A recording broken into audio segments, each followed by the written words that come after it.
Hi everyone, today I have with me Cheryl Fullerton, Vice President of Total Rewards and Performance Management at Maple Leaf Foods.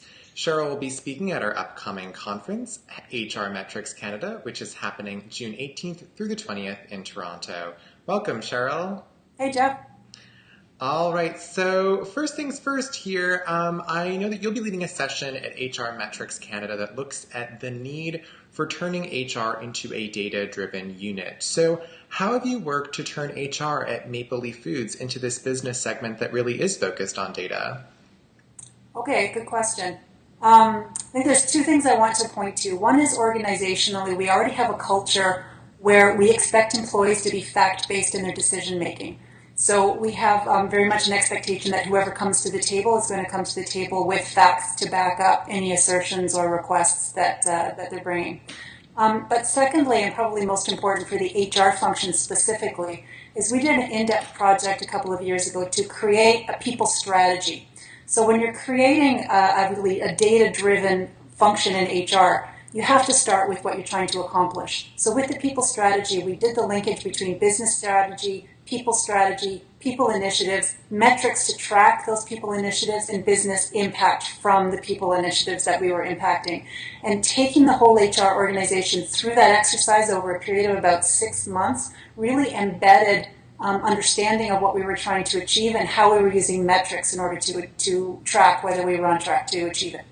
Very cool, very cool. So getting a little more in depth about the sort of strategy side of things, I know one of the questions that comes up a lot of the time when talking about adding data to any sort of business segment, but especially HR, is that business segment is so often, or excels really well in dealing with soft skills. So in an effort to focus on, data-driven metrics, do HR professionals really need to dramatically rethink how they do their jobs and potentially abandon those old habits that favor soft skills?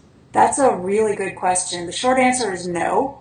If HR people got into this particular function because we are good at listening and reading people, and we have a strong bias to helping other people succeed by developing their skills and figuring out career paths for them, these are really important skills that we're not asking HR people to get rid of. But what we want to do is make sure that the HR professionals in the organization aren't over relying on those soft skills and that they're balancing them with very business-focused analytical abilities as well. So to take the information that we glean from those soft skills by reading and listening and understanding people as information that we partner up with other information from collecting them from analytics wherever we can get them within the business and making sound business decisions from all of the information. Okay, that makes sense. One of the big components I think that people really latch onto or think of when you talk about metrics, especially in HR, is this idea that you are going to start putting specific markers and criteria on things, whether it be coming up with somebody who's a high potential, or whether it comes with being in the onboarding process, things that you want to meet. So my question that I want to pose to you is that when you set those specific markers, do you then risk that employees will only chase those specific markers? And is that something you found at Maple Leaf Foods?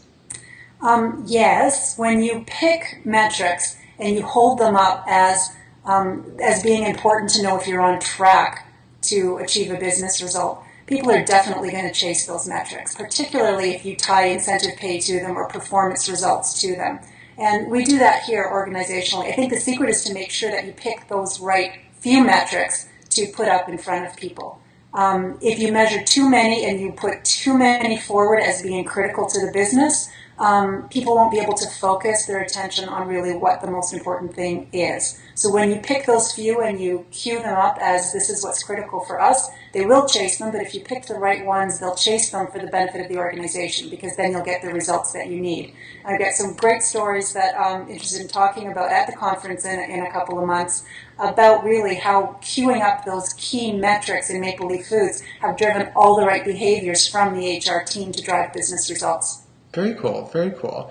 Now, I know people watching this, and obviously people who will be going to the conference, they may see, the change from their current institutional framework as maybe not being, if it doesn't have any sort of data-driven metrics associated with it, then to move to one that really is metrics based as being a really abrupt change and a big change for HR departments. So I think people like to think small, starting small on what things that they can do along the way. So what are the first kind of steps that HR leaders should take when they want to change and add more of a focus on metrics at their organization?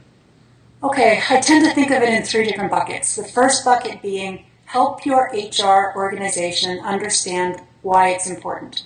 So it's very much educational. It's showing how, without the right information to make decisions, you're not necessarily going to make the right decisions. Without having the right metrics to say whether you're on track, you risk getting off track and going too far down the right path before you get back on, or even not having the metrics in to know whether you've achieved something or not. You need to put your efforts perhaps somewhere else.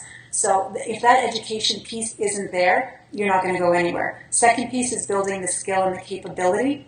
You can hire in certainly HR professionals who have that skill, that analytical process orientation. You can also build it. And we're a Six Sigma organization, and we've had great success in building process and analytic expertise in our HR function by providing tools and coaching.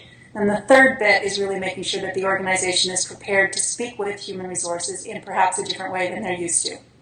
And we own part of that too.